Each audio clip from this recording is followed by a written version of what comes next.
A laptop is a good example of what this universe is all about. When it is folded, it is nothing. There is no movement and no visuals. When you unfold it, two parts emerge, the keyboard part and the screen part. The screen part is the outer world or the existence. That is where your body exists. The keyboard part is the inner world or the non-existence. A soul often gets so attached to the visuals on screen that it forgets about the keyboard or the inner world. Shunya.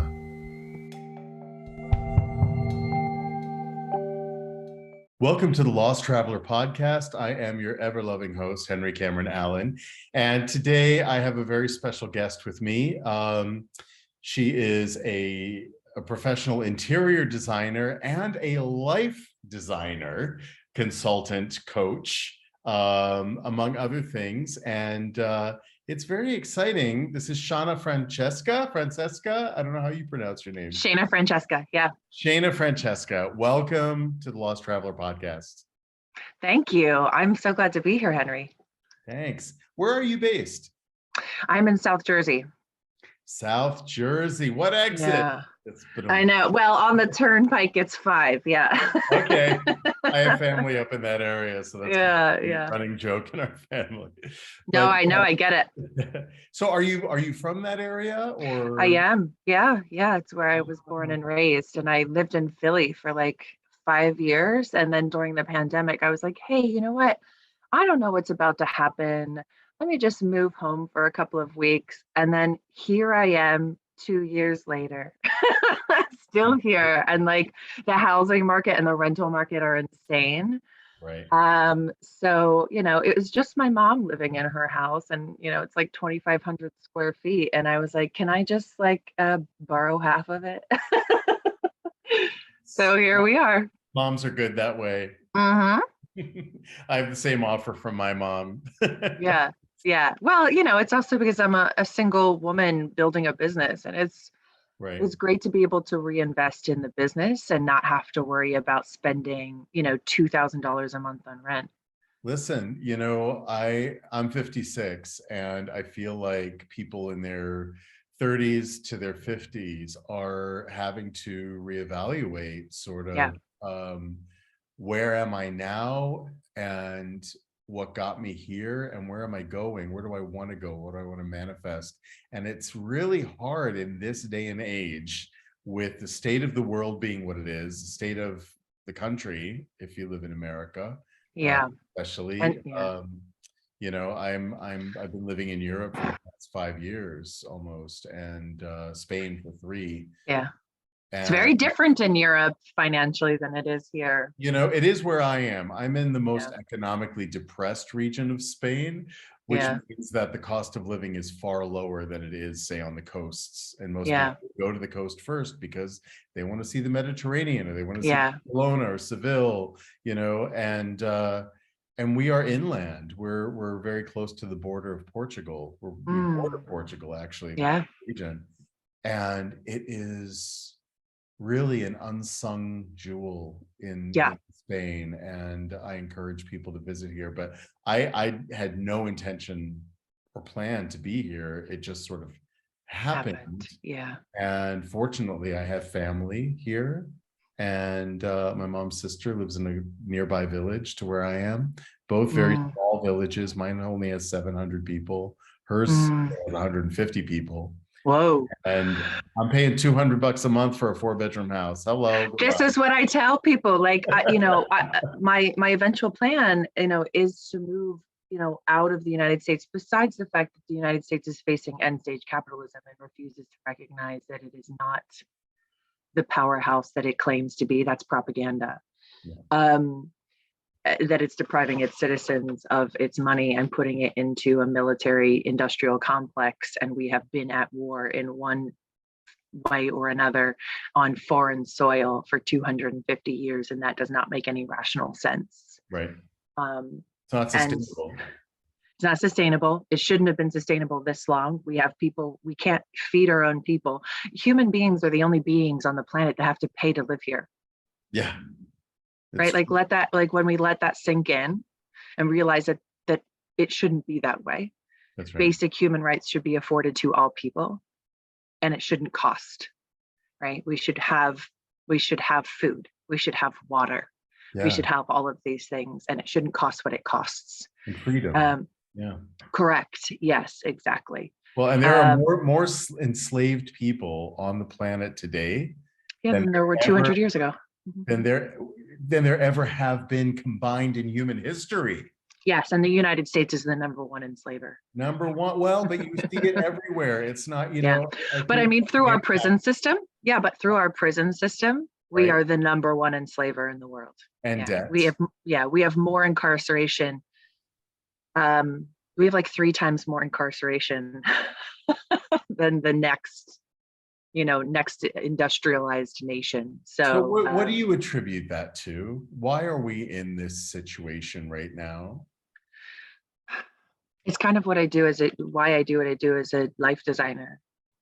We are disconnected from each other. There's what started to happen during the industrialized world, and this is how I perceive it. This is how I see it, and I'm still every day learning and doing more research and understanding better. But what started to happen is the industrialization caused the industrialization of people, right? So we started to streamline people and treat people like they belonged on a conveyor belt in a production line, and putting them in school and teaching them to sit still all day long, to perform a single task all day long. That is grooming people at a desk to perform a duty and do as they are told, to not think for themselves. It's why arts and music are the first things to go. Meanwhile, music used to be the way that we taught math and all these other things. That's right. Because it was a way to show how you actually use math. It's a very applicable way, but through music and art has been the largest form of rebellion in every nation in the world for basically all of recorded time.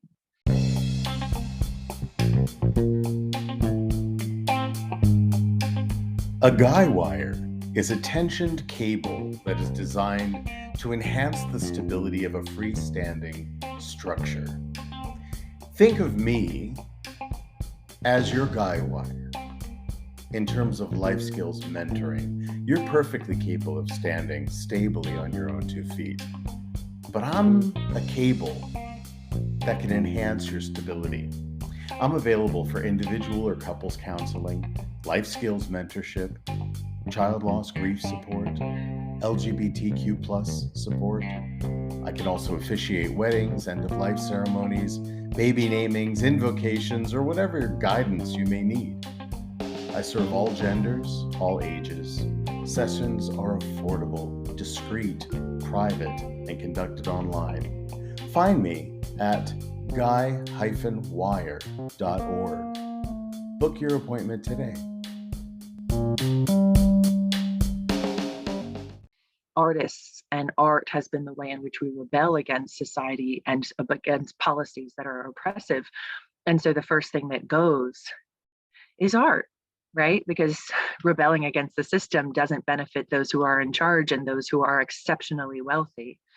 Our system is designed, especially in America, to keep wealthy people wealthy and to extract wealth from the poor, and for the wealthy to be able to hoard wealth. That's why you have people worth $300 billion. In what world does that make any sense for someone to even have $1 billion of and I know its worth is different than liquidity. Obviously, I recognize there's a difference there, but if you are worth $300 billion, it's easy to think that you have a decent amount of liquidity somewhere in all of that. I would think that it would take a hell of a lot of dedicated work to spend even $100 million in your life. Meanwhile, you have people starving on the streets. You have kids not receiving proper educations. You have redlining preventing proper tax, like people getting proper distribution of taxes. Each person is an equal citizen, but we don't treat our citizens that way. And so when people sit there and pretend like this is the home of the free for white men, free for wealthy white men. It's true. For everyone else, it's debatable, right? For everyone else, it's debatable. And we see that now because Roe was just overturned. Right. Right. And so we are so disconnected.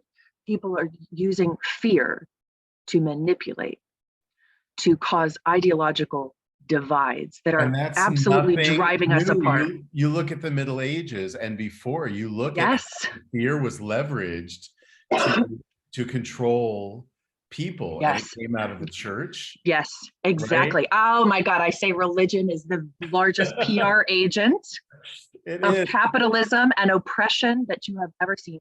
And listen, that's a different conversation than faith. And it's a different Correct. conversation than Correct. spirituality. And, you know, my theater company, it's called the Liminose Project, and it's all about the exploration of the liminal space in the human experience between the physical and the spiritual aspects of the self. Yeah. And you know, as a company, we want to bring that focus back. You look at our oldest ancestors, right? That all emerged out of Africa, Mother Africa. Yeah. That's the Yes. common ground we all stand on. Correct. Yeah. Where we need to be starting to take care of. And like every mother, right, who has unconditional love, Mother Africa still has unconditional love no matter what we have done to her. And right. we've done horrible things to her. Right. And a plethora of resources we just keep extracting from her at a rate, and not allowing the people who live there to actually benefit from that extraction. Well, I'm working on that. That's one of my functions right now. Good. In the world. And learning a lot about African history. Yeah.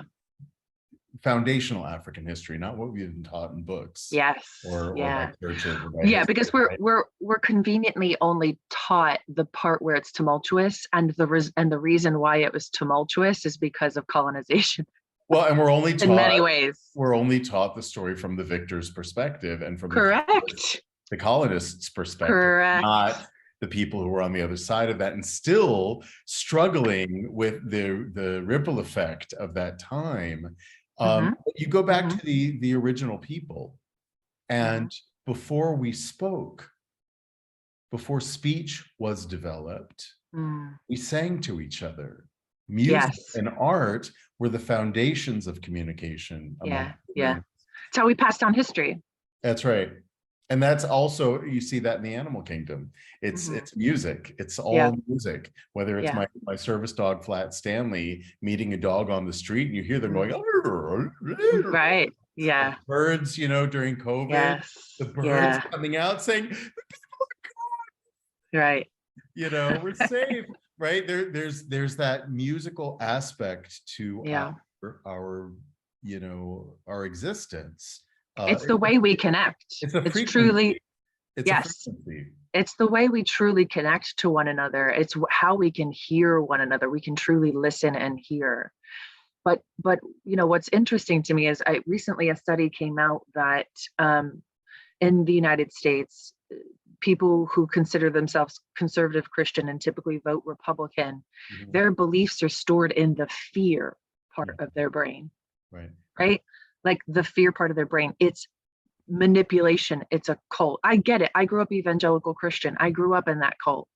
I grew up conservative Christian. I know how hard it was for me to walk away because I had been so deeply indoctrinated, and fear had been so I was so manipulated. It took me a really long time. I started to, you know, to understand that there was cracks in the truth of what was being called the truth when I was a teenager. But I couldn't really let myself leave it until my father left my life at 24. And then I started deconstructing. It still took me until 3 years ago to leave the church, to give myself permission to fully, completely leave. I had stopped going, but I was still identifying as Christian. And I was like, but wait, do I actually believe in this God that per the texts of the Bible is responsible for the murder of 2.4 million people, and that doesn't include the Great Flood or the culling of the firstborn in Egypt. Right. Do I want to worship a God that every time he doesn't get his way, he murders people and damns them to hell? And by the way, since God created everything, God created Satan, and God created people knowing they were going to rebel, and he created Satan as a punishment for that rebellion. So when you really truly understand what the Bible says and what is preached about God, you recognize that Satan doesn't exist outside of God's creation either. And so if hell exists as a creation of God as a punishment. And do I really want to worship that God?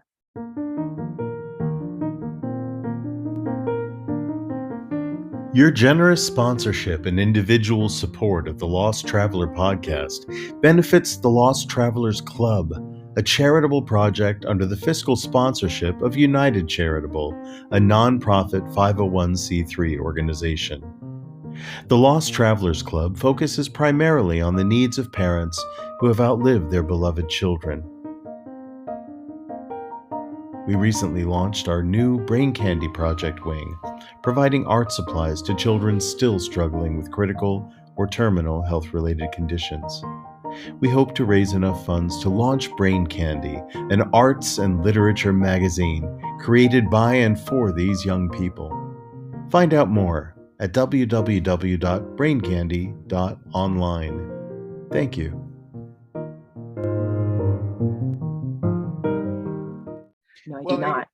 There are so many. I grew up in the Jewish and I have a very conservative Jewish home, and I've also been through a journey in my understanding of how we anthropomorphize something that does not have a physical quality. Correct. That divine spark, that spark of creation and consciousness lives in every living thing, animate or inanimate. I mean, everything is energy, right? And if we come back to the science of physics, we understand that everything is energy, and we also understand through the laws of physics that energy cannot be created and it cannot be destroyed. Correct. It can only be transferred.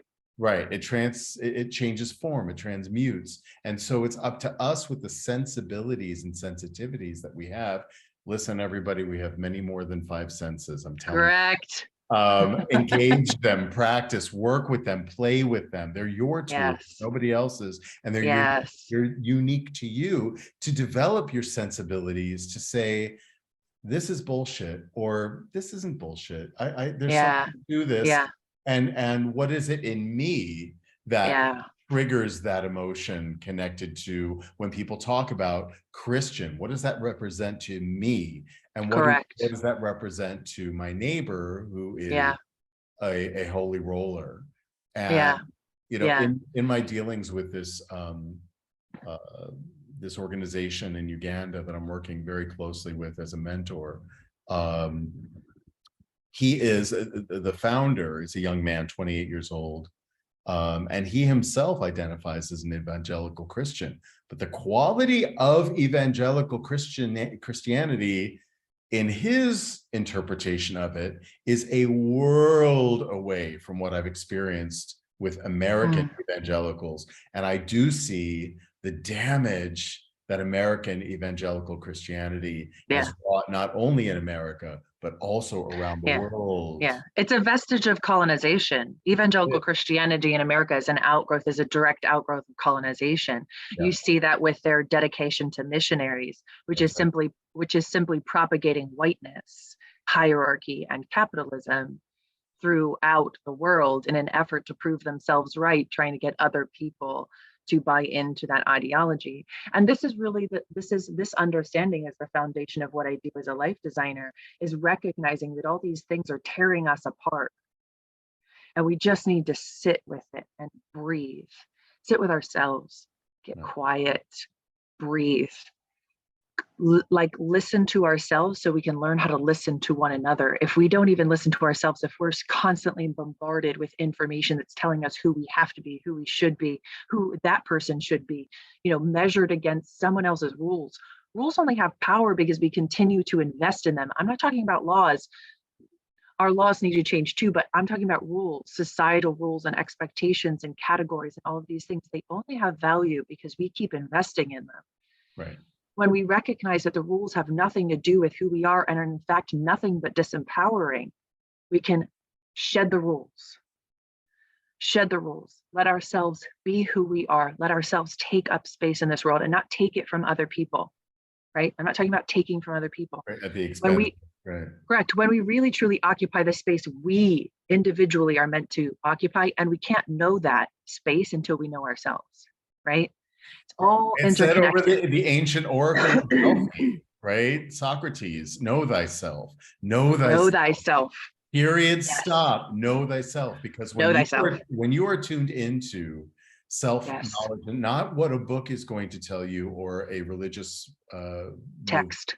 text or dogma is going to Yeah. tell you who you are, and that you're born a sinner, and that you're already, Yes.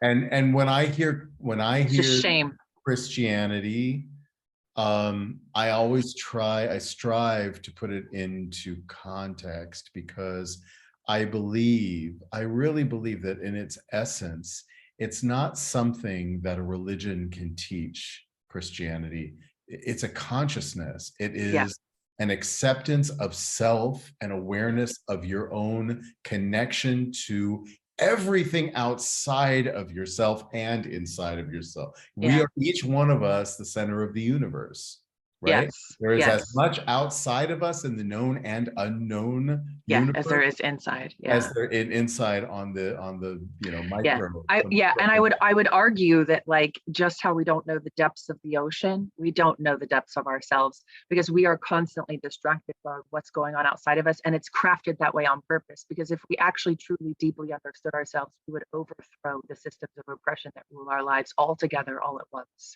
We would be so powerful all together, all at once.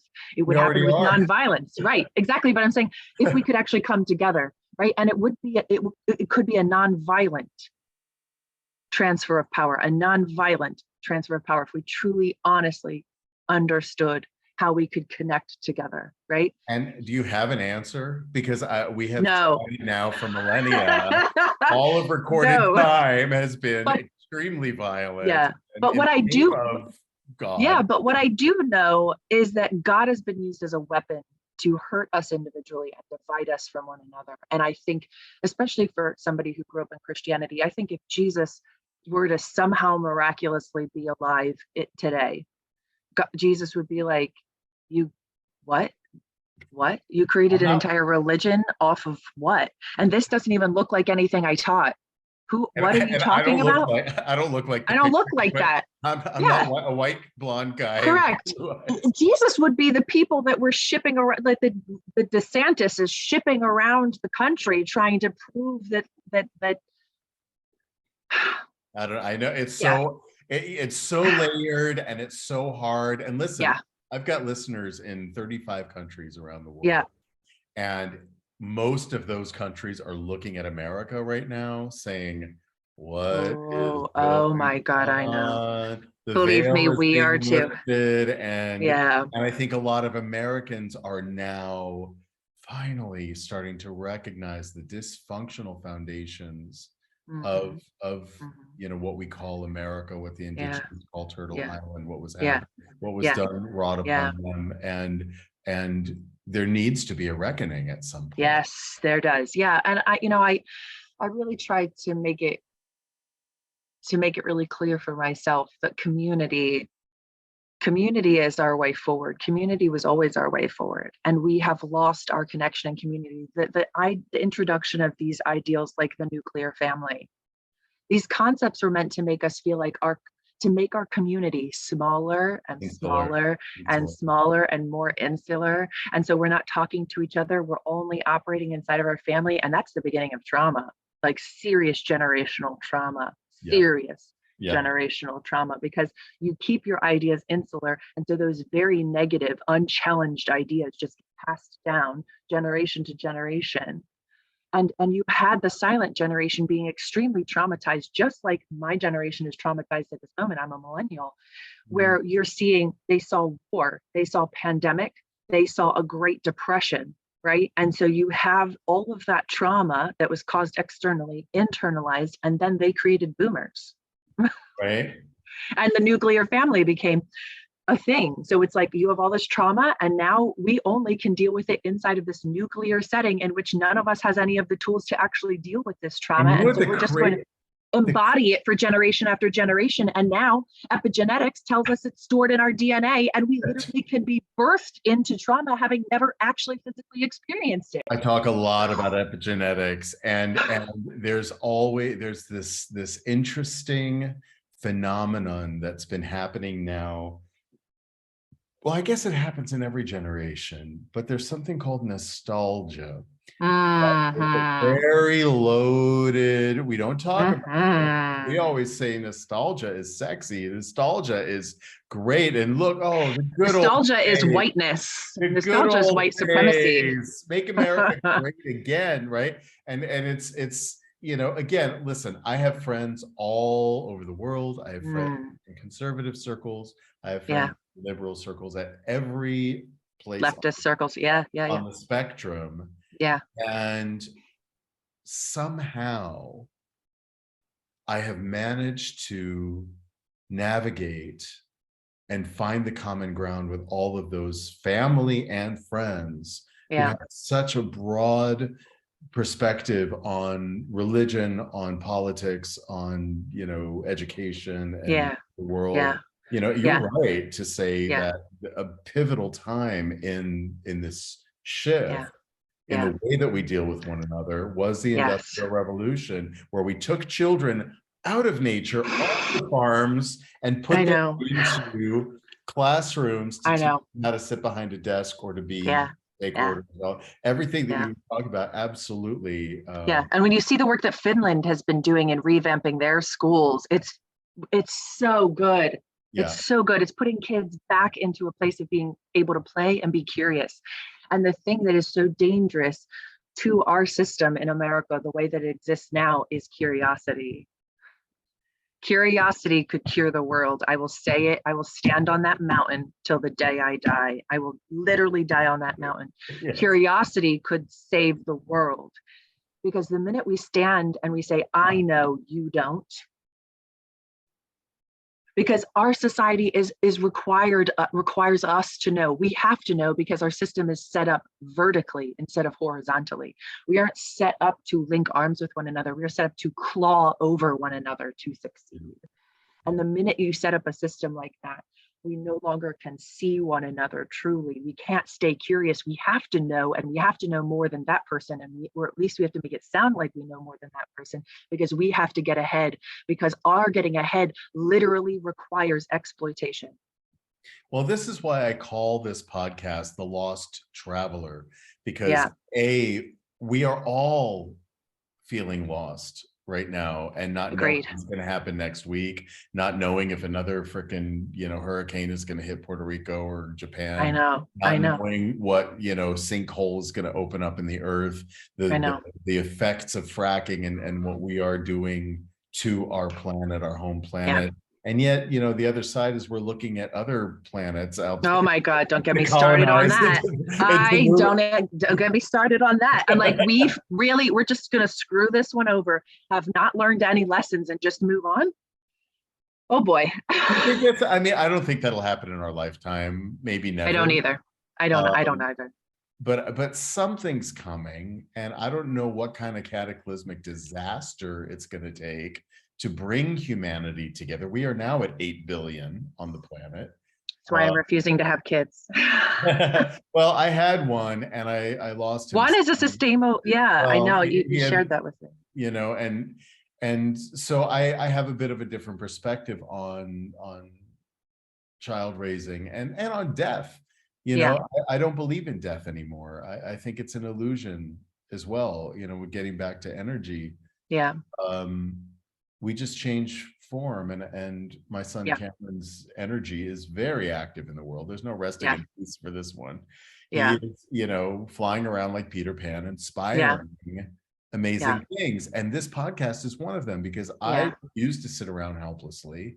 I want to be a helper in the world. And so I'm bringing together people like yourself who have an expertise, who are operating at a certain frequency that will help be a guidepost along this journey.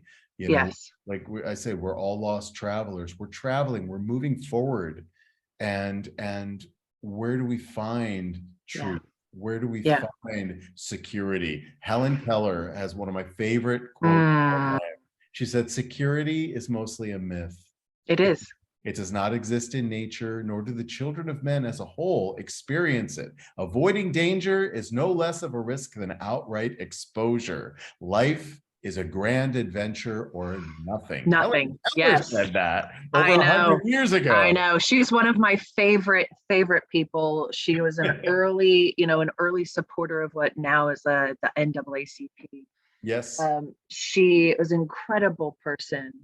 And I strive to hopefully be such a beautiful order as her. Well, we all have those mentors. We all have those people who've inspired us. Yeah. Eleanor Roosevelt is another big inspiration.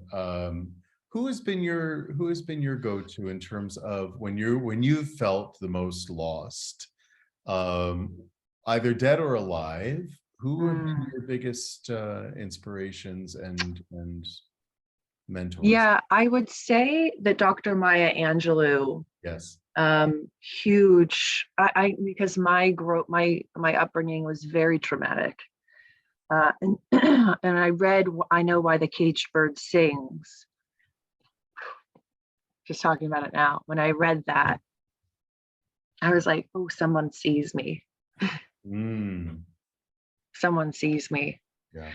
And the thing that I come back to over and over again, and this is what I seek to do as a life designer, is help us to recognize that if we strip away the jargon, we're all saying the same thing. It doesn't matter if you're conservative, Christian, leftist, liberal, we're all saying the same thing. We're just using different language. At the heart of it, we are all craving to be seen, to be understood, and to be connected to the people around us.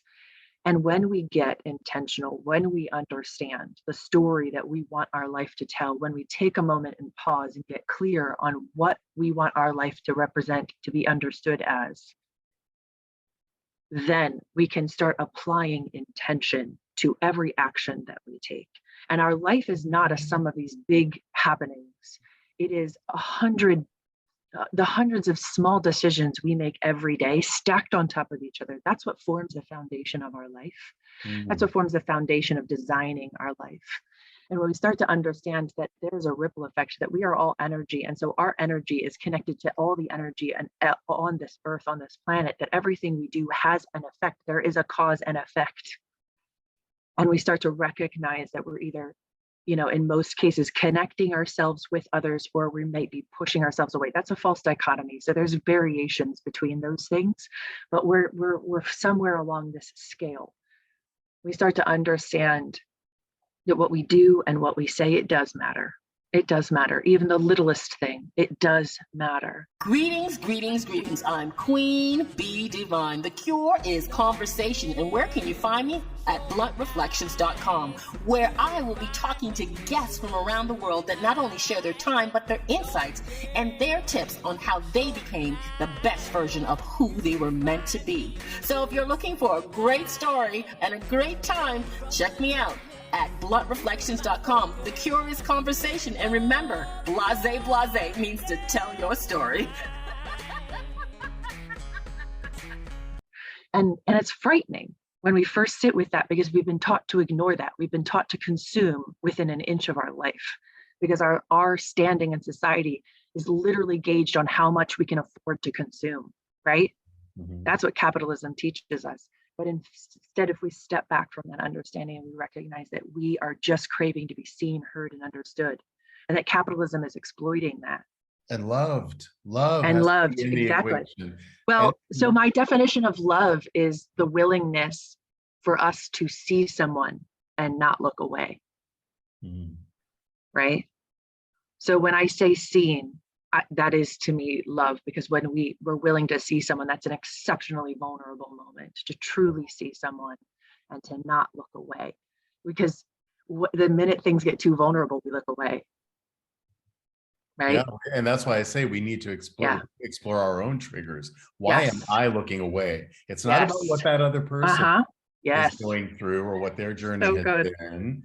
Right? It's what's triggering me right now. Know myself. Yes, agreed. Good. It's good. And this is, I think this is really coming to the fore of conversation, whether it's religion, whether it's politics, whether it is education. We have been taught, and the more you hear something, the more you're apt to believe it. Yes. We have been taught a binary perspective in every capacity. Yes.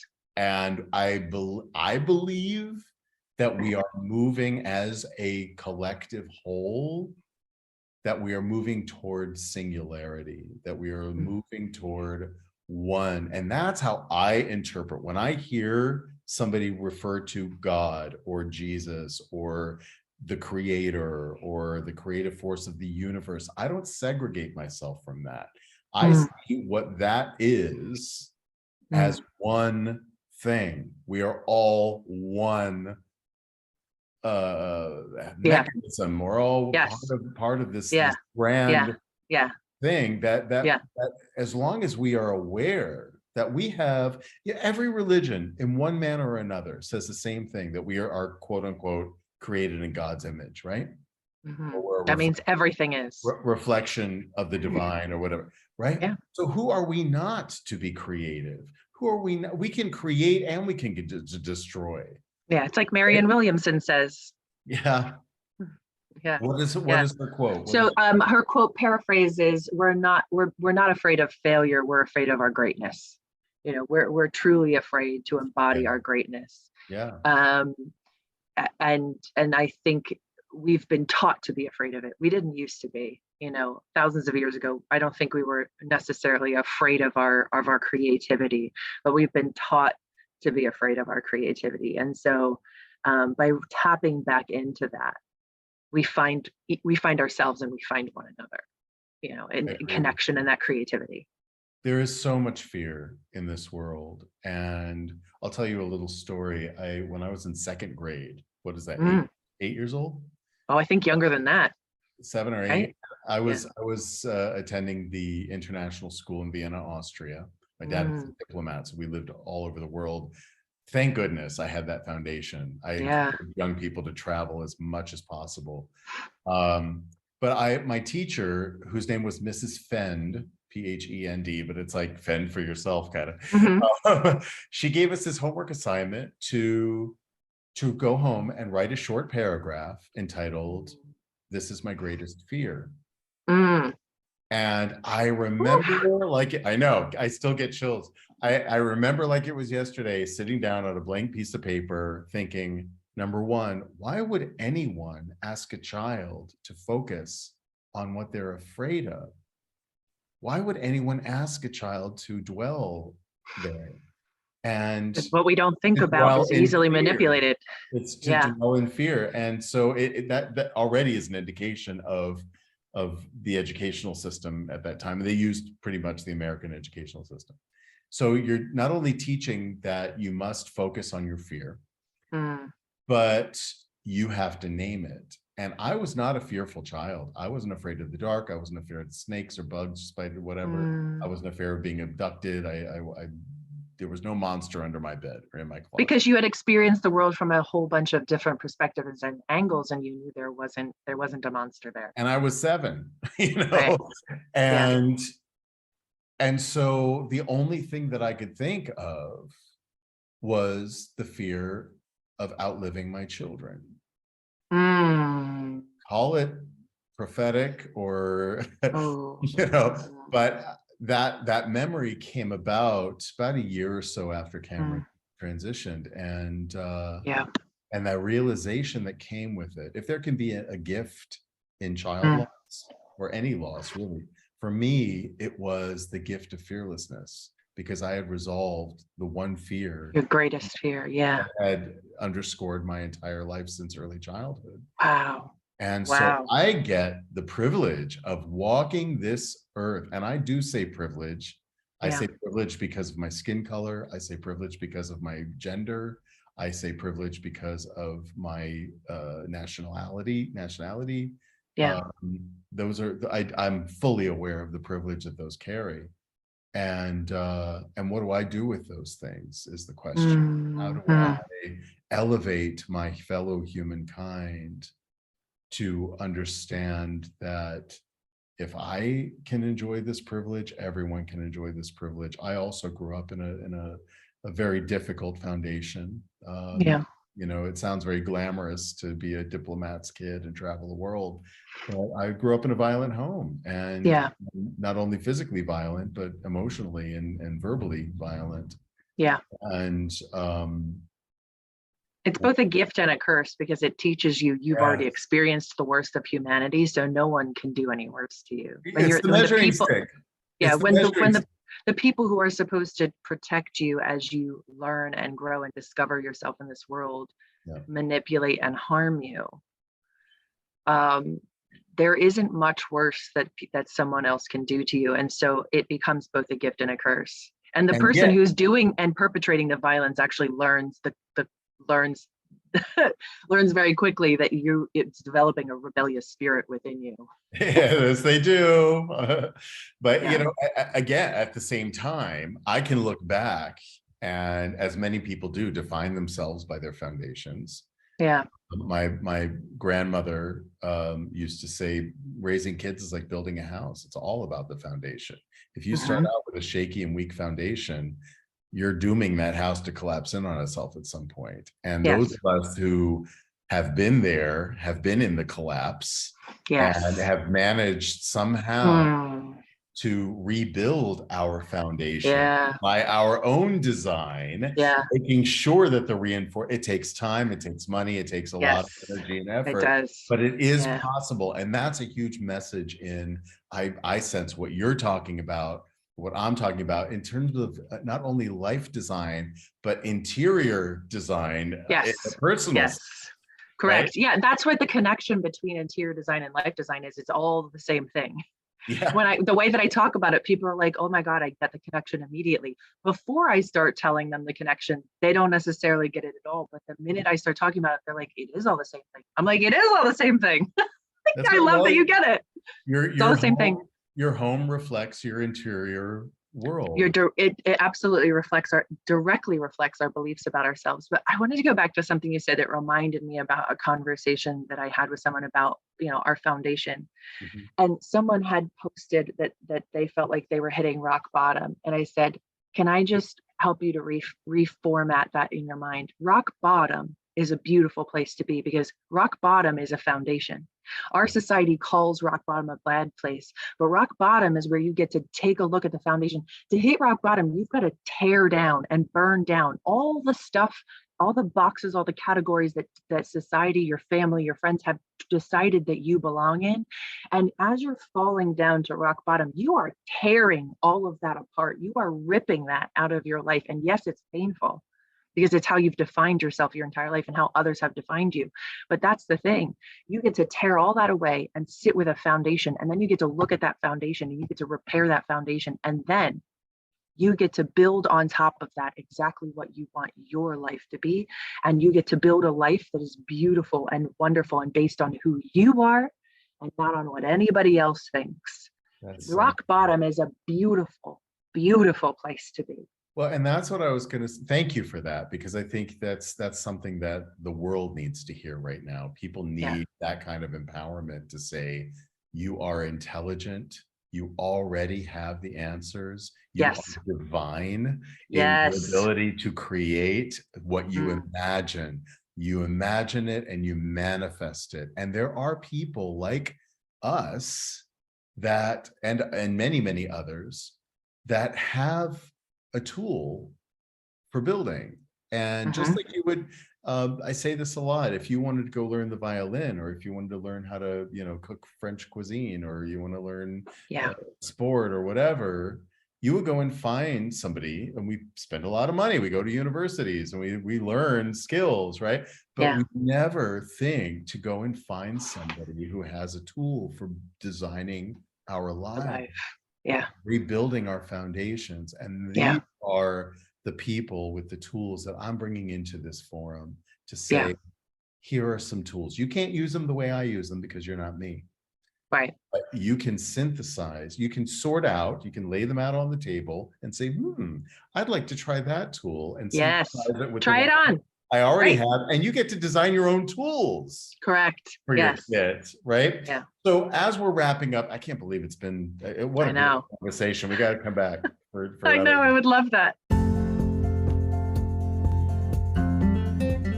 Balance, pain mitigation, range of motion, athletic performance, focus, memory, immune system support, and REM level of sleep.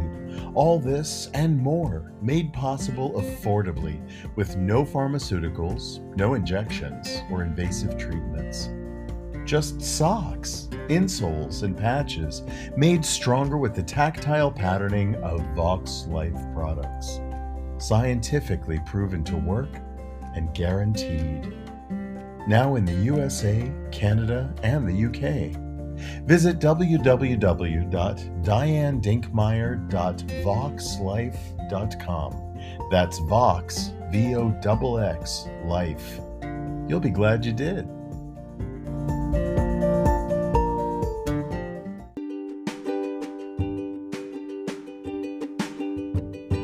Shadow and Light, LLC was established by Dave Roberts and Reverend Patty Farino, co-authors of When the Psychology Professor Met the Minister. Their mission is to empower individuals to transcend life challenges by integrating spiritual practices with psychology to achieve peace.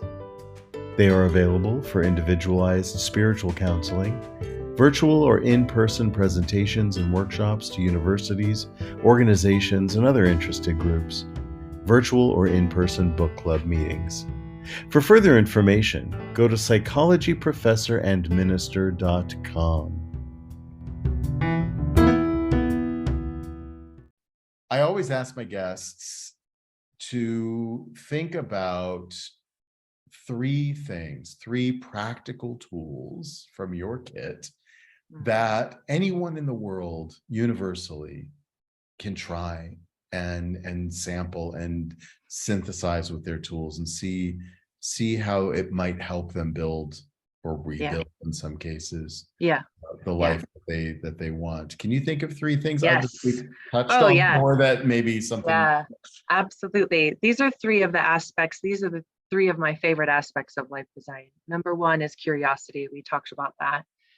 Getting to a place where we're willing and comfortable to sit with questioning and sit with not knowing, right? Just sit with that because there's a world of possibility in curiosity, a world of possibility.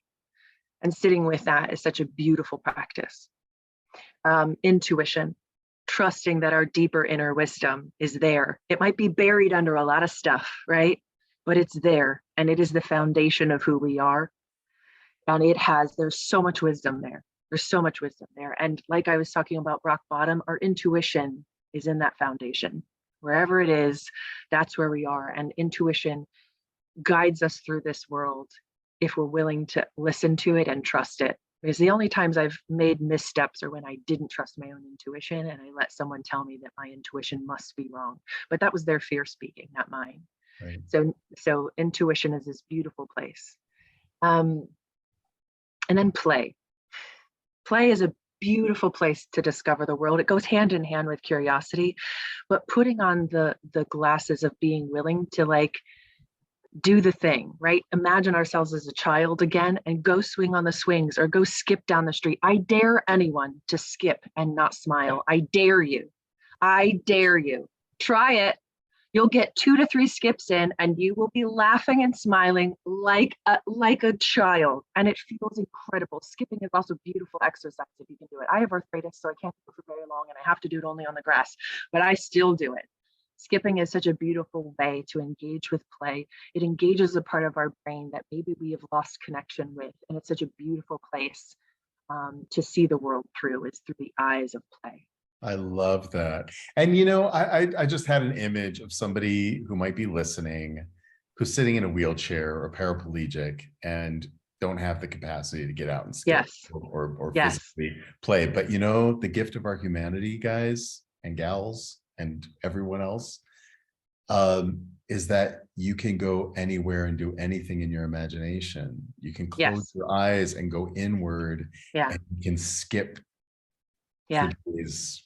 Yeah, or maybe, maybe for someone who is in a wheelchair. I did this with my niece the other day. We went to a handicap playground, a handicap accessible playground. And we just had a ball on this handicap playground, right? That was wheelchair accessible, the entire thing. there are ways to engage with play. So thank you for bringing that up, because I want to make sure I'm not just discussing this from an ableist perspective, but whatever ways that are accessible to you, maybe that's getting into a pool, because even if you're a handicap, you can still get into a pool and do some fun things, right? Like even if it's just with your arms or with your body, whatever it is, whatever part of you that can move, or even if it can just, like you said, happen in your mind, re-engaging with play in whatever way we can is just such a beautiful thing. It is. We all have an inner child, and that inner child is the remnant of ourselves when we were young and free. Yeah. And we get to parent ourselves. So often I clients say, well, that's how I was raised, or that was I was taught. That was the home experience I lived in, that was my atmosphere, my environment, that's what I learned. Yeah.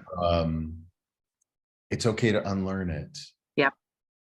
As you were saying, the inheritance that, I see it as this little royal purple velvet gold tasseled down filled pillow with a tiny little vial of very toxic poison that is passed on from generation to the next. We can reject it. Take it away. I took that thing and I smashed it on the ground, saying it was 100%. never mine. It was never mine.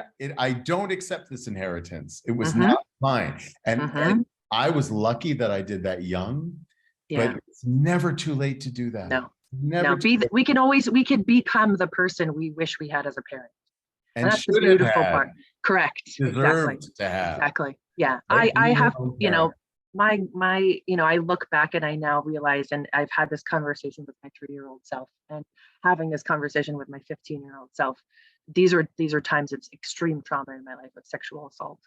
And my 3-year-old self, we've had this conversation, and she's so safe with me. She's like, you are who I wish I had at 3. And now my 15-year-old self, we're having these conversations of, how do I continue to learn and grow so that I can be the parent you wish you had, at 15. So yeah, it's absolutely beautiful. We do not have to accept anything anybody gives us. If just because they call it a gift doesn't mean we have to take it.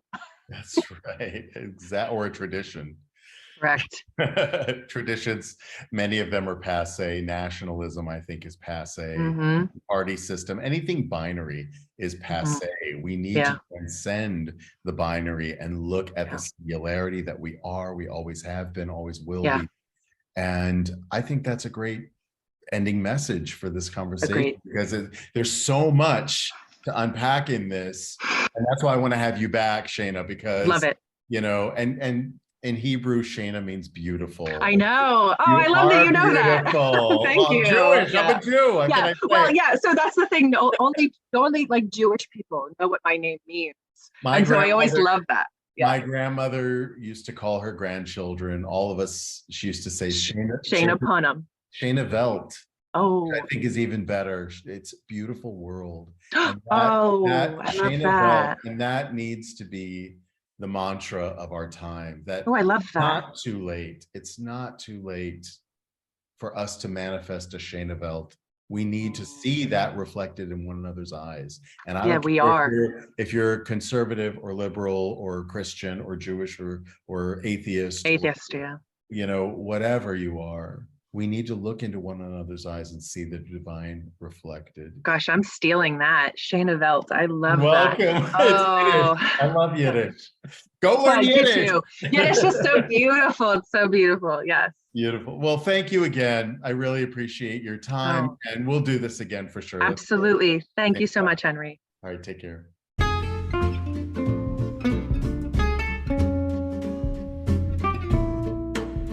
You've been listening to Season 3 of the Lost Traveler podcast with your host, Henry Cameron Allen. Visit me online at www.henryallen.org. Thank you to all my guests, and thank you to my listeners all around the world. I couldn't do this without your support. Let's keep striving for a better world together.